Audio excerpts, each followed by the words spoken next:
isipin eh. Pero tanggapin mo na rin si Felix. Hindi siya masamang tao gaya ng iniisip mo. Yan din ang gusto kong isipin sa asawa mo eh. Pero kailangan mo makita to. Ito yung resulta ng DNA ni Felix at ni Eva. Sabihin mo sa akin kung sino ang rapist ni Melissa! Wala. Maamin sa'yo! Hindi ko lalaki yung taong yon. Tinulungan ko lang siya makatakas dahil ayoko mailabas niya ang lahat ng nalalaman niya. And what is that? Na si Felix ang nang-rape kay Melissa. As in Felix Rastro? Kailangan mo malaman ng totoo, Melissa, para sa sarili mo at para sa anak mo. Si Felix ang tatay ni Eva. Felix Rastro! Asawa ni Melissa ang rapist niya! Hindi ako, Felix! Galit sa akin! Bitiwan mo ako! Natitiri ako sa'yo! Tiyak na hihiwalay ni Melissa si Felix kapag nalaman niya ang lahat ng katotohanan ito. Hindi pwedeng magkahiwalay sina Melissa at si Felix. Dahil it will only mean na magkakabalikan sina Melissa at Roberto. Ikwento mo sa akin ang buong pangyayari nung gabing dinukot niyo siya. Nung gabing sinya ang pagsasama namin, Melissa. Magsalita ka. Magsalita ka. Sabihin mo sa akin. Nay, bilisan niyo na ni Eva! Ayoko mabutan tayo dito ni Felix! Alis ka? Melissa, would you tell me what's wrong? Ikaw ang lalaking bumaboy sa akin noon. Ikaw ang nang-rape sa akin!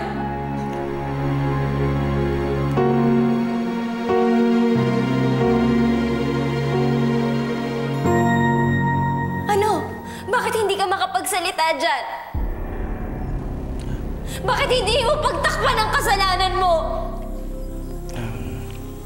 I'm sorry, Melissa. I'm sorry? Mahabang panahon mo kung niloko, Felix. I'm sorry lang ang masasabi mo sa akin. I'm sorry. Sasabihin ko naman sa'yo yung totoo eh. Naunahan lang ako ng takot. Ano ko nagawa sa akin to, Felix? Ano bang ginawa ko sa'yo? Bakit mo ako ginaasa? Melissa, makinig ka sa akin. Makinig ka sa akin. Pareho lang tayo naging biktima ng pagkakataon. Hindi ko narinig mo ito sa'yo. Nirape mo ko! Nirape mo ko at yun ang totoo! Melissa, makinig ka sa akin! Sabihin ko sa'yo yung totoo. Mga totoong nangyari ng gabing yun.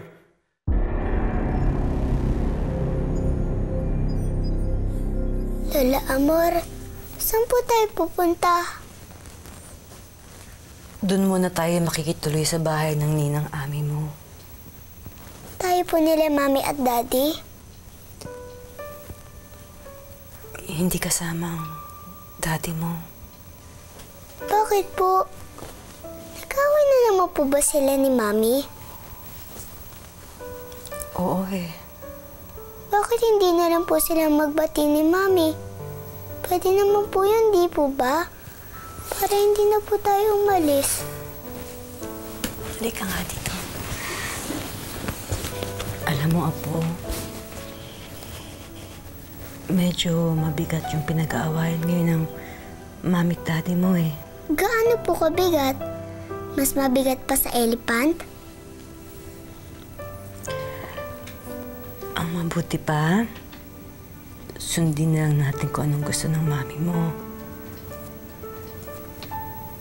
Darating din yung panahon, yung tamang panahon, para sabihin niya sa'yo lahat ng mga nangyayari. Kapag handa ka na.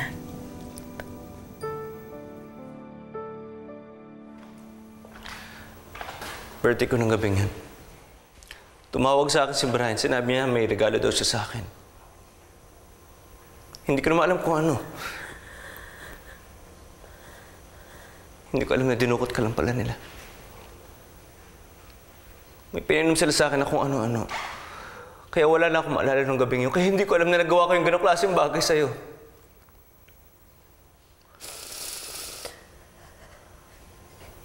Isang malaking kasinungalingan ang pagsasama natin, Felix.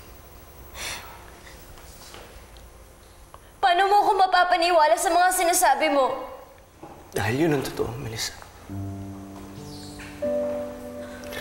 Nagsisisihan ko ang lahat ng bagay na gawa ko sa'yo. Gusto kita tulungan, Melissa.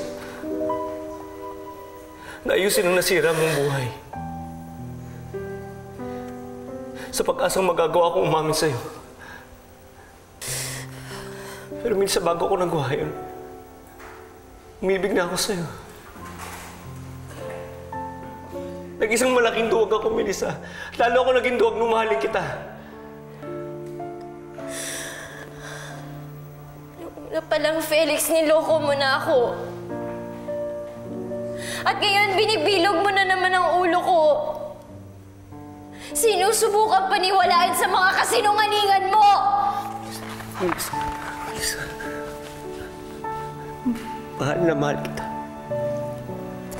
Mahal na mahal ko kayo ni Eva. Kung meron man natitirang pagmamahal dyan sa puso mo, Melissa, makinig ka sa akin. Hindi ko kaya kayong mawala ni Eva.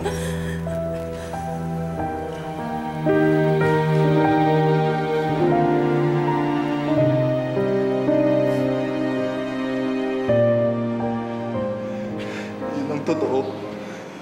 Kung alam lang namin na syota niya noon si Melissa, hindi sana namin siya dinukot.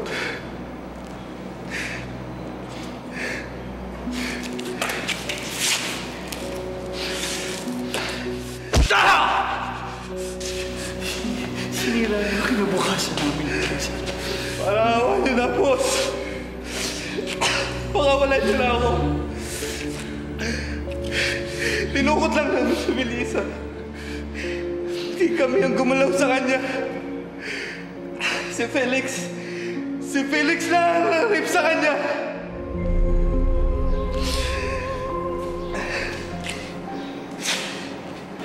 Kailangan pa kita.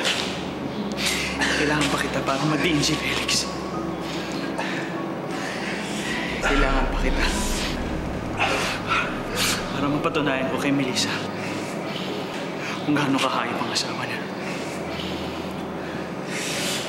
Bantayan niyo ang gagong to. Pag nakatakas to, yari kayo sa akin. Please, Melissa, makinig ka sa akin. Makinig ka sa akin. Huwag mo mahayamang ibabang yung galit dyan sa puso mo. Melissa, mahal na mahal kita, Melissa. At alam ko, mahal mo.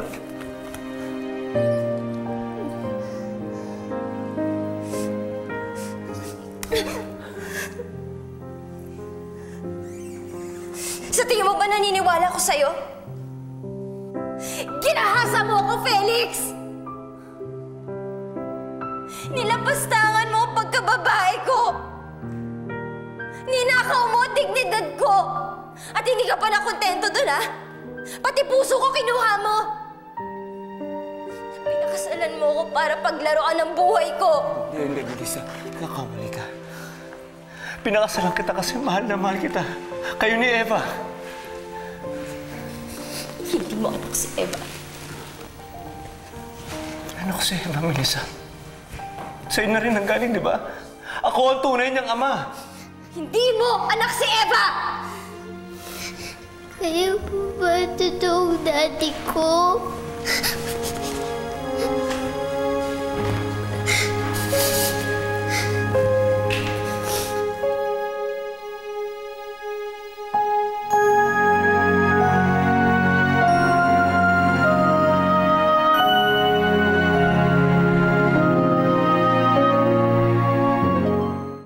Mami, kaya po ba kayo nag-aaway ni Daddy dahil siya ang totoong daddy ko? Daddy, paano po nangyari yun? Melissa, please, nakikiusap ko sa'yo. Huwag kang umalis na Eva, please. Huwag mo yung anak ko! Anak, baka naman pwedeng... Nay, hindi! Aalis na tayo ngayon na! Mami, wag po natin iwanan si Daddy. Eva, huwag ka naman matigas sa ulo! Melissa, Pakinig Melissa, ka Eva. naman! Felix, Melissa. Felix, Felix! Nakikiusap ako sa'yo. Bayaan mo muna anak ko.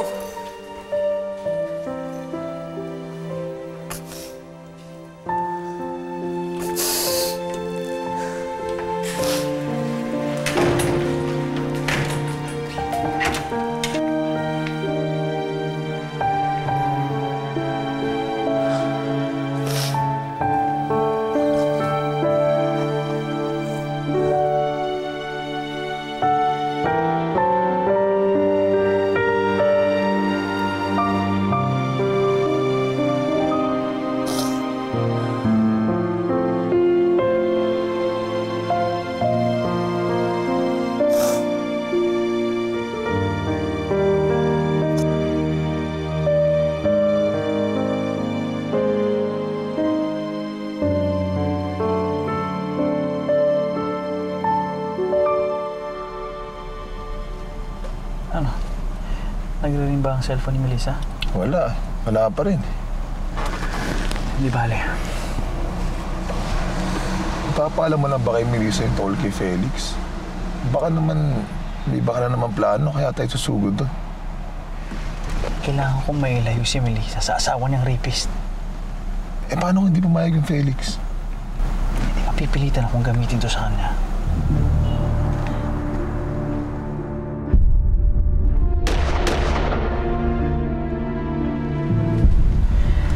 Nagkamali ako noon nung nakapatay ako. Pero pinagsisisihan ko yan. Pero hindi ko pagsisisihan kung makakapatay ako ulit.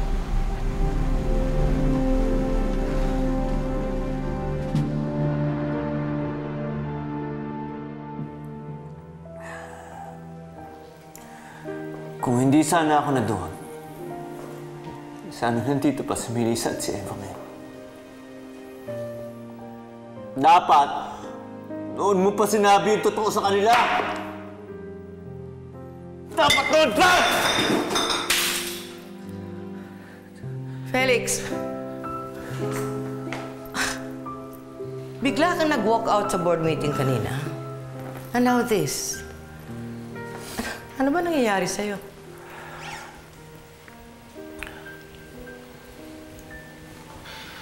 What? Wala na si Melissa, Marcita.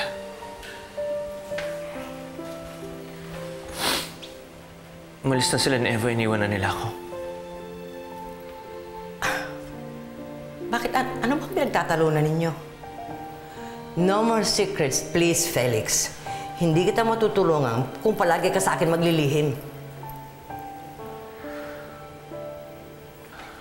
Alam na ni Melissa ang sikreto ko. What secret? Na ako ang ama ni Eva. Oh my God. Kung ikaw ang ama ni Eva, that means... Yes, Marcita. Ako ang lalaking kinamumuhian ni Melissa. Ako ang lalaking sumira ng buhay niya.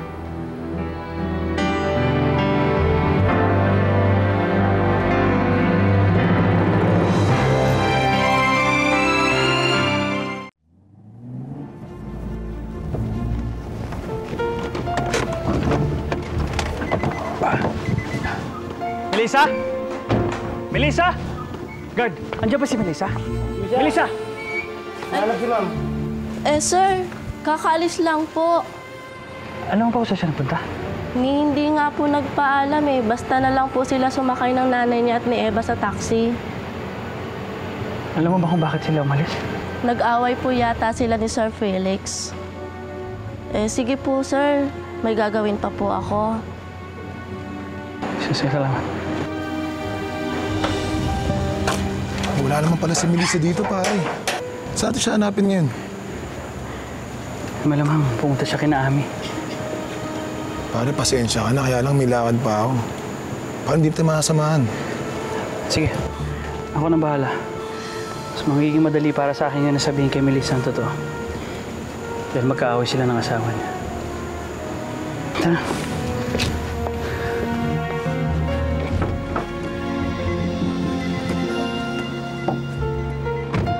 Ito po, Nay. Nagkabala ka pa. Salamat, Ami. Okay lang po.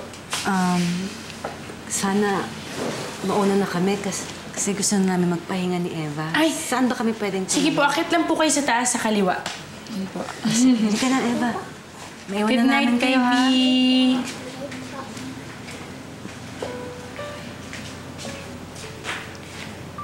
Pasensya ka na, Ami, ha? Alam ko di sa oras na ng gabi. Pero wala talaga kami matutuluyan. Alam mo naman, Melissa, lagi kang welcome dito, no? Kung tutuusin, dapat nga ako pa humingi ng pasensya sa'yo, eh. Kung di dahil sa pakikialam ko, hindi kayo mag-aaway ni Felix, hindi magkakagulo yung pagsasama niyo. Hindi, Ami. Wala ka talagang kasalanan. Dahil nga dun sa ginawa mo, nagkaliwanag ang isip ko.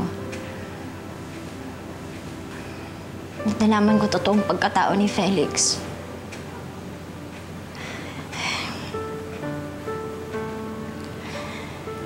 Napalabas lang pala yung pagsasama namin. So, anong plano mo ngayon? Hindi ko alam. Basta ang alam ko, hindi ko na kaya bumalik sa bahay na yun. Kasi pag nakita ko yung mukha ni Felix, magbabalik lang sa alaala kung kahayupang ginawa niya sa akin. Felix, bakit ngayon mo lang sa akin sinabi to? Hindi na ikaw ang biktima dito. Ikaw at si Melissa. If you had told me before, I could have fixed this. Dahil naunahan ako ng takot, Marcita. Dahil akala ko kaya ko ayusin mag-isa. Dahil by fixing Melissa's life, may tatama ko yung pagkakamaling nagawa ko.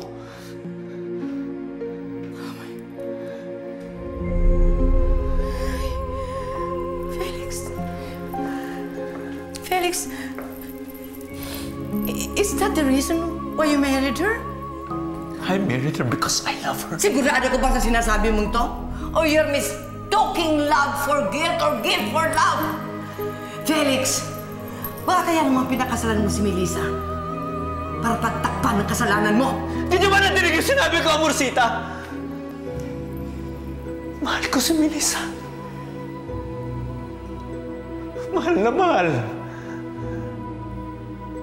Hindi ko kayang mawala siya sa akin. Kaya ginawa ko lahat para itago yung sikreto ko. And now she's gone.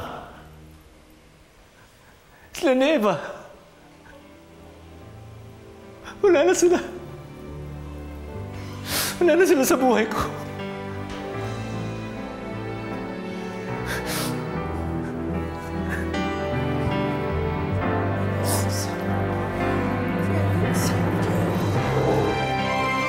Come on. Come on.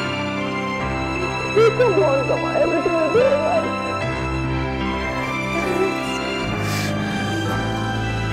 Everything will be okay.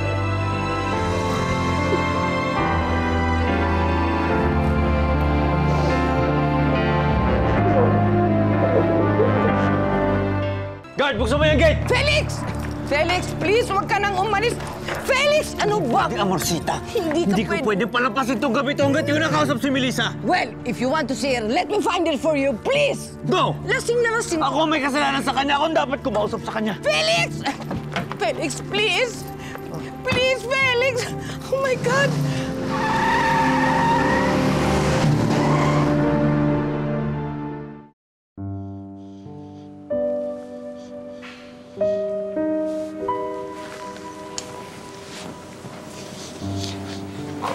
Mami, totoo po ba yung sinabi ni Daddy? Na anak niya po ako? Akala ko po, ba't kaya totoong daddy ko? Hindi naman po pala eh. Kasi, yung matagal ko nang ninong, siya po talaga ang daddy ko. Pero bad pa rin siya, anak. Malaki yung ginawa niyang kasalanan sa akin. Pero, Mami, lahat naman po ng kasalanan pwedeng patawarin. Pwede niyo pa rin patawarin si Daddy. Para mabuo ang pamilya natin. Kung ganun lang yung kadali, anak. Sana ginawa ko na. Mami, madali lang po yan. Kung love niya si Daddy. Kasi madali lang mag-forgive sa love niyo. Eva.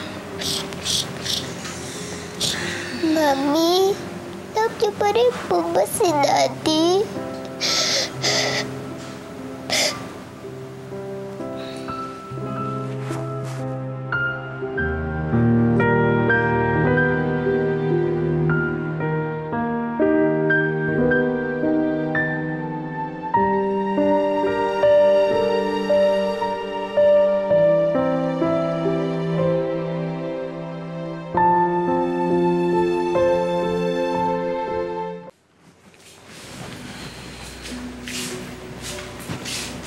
paano iwan ko muna kayo.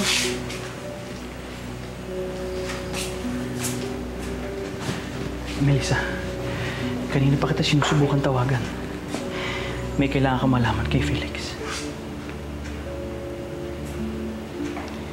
Alam ko na lahat, Roberto. Alam ko na si Felix ang gumahasa sa akin.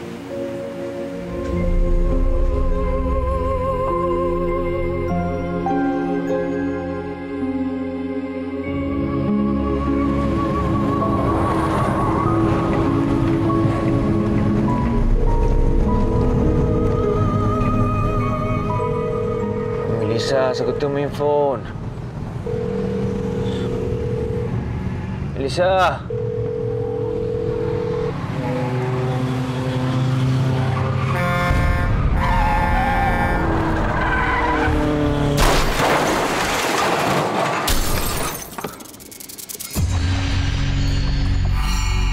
Wala kayong ginawang kasalanan sa akin ni Felix.